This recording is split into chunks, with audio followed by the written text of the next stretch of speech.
Dharashiv police अधीक्षक रितू खोकर यांच्या मार्गदर्शनाखाली स्थानिक गुन्हे शाखेच्या पथकाने बुधवारी दिनांक 11 फेब्रुवारी रोजी दसमेगाव शिवारात ही कारवाई केली असून यावेळी पोलीस पथकाने शेतकरी समाधान उघडे यांच्या विरुद्ध गुन्हा दाखल केला असून 72,84,000ची अफूची झाडे जप्त करण्यात आली आहेत।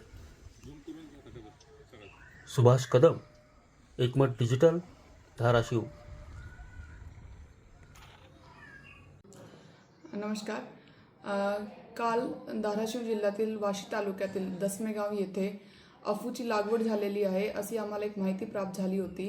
त्या माहितीची शहानिशा करून त्याच्यावरती कायदेशीर कारवाई करण्यासाठी स्थानिक गुन्हे शाखेचे PI विनोद इजपवार यांना मी सूचित केला होता आणि त्याची शहानिशा करून त्यांनी असं मिळाला की तिथे अफूची लागवड झालेली आहे।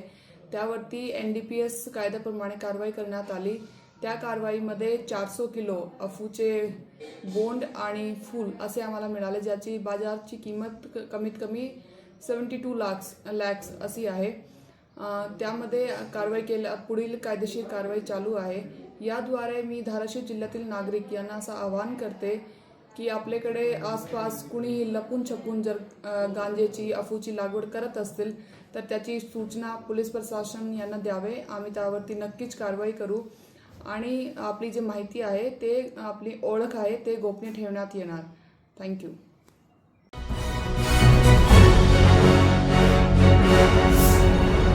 Thanks for watching Ekmat Digital.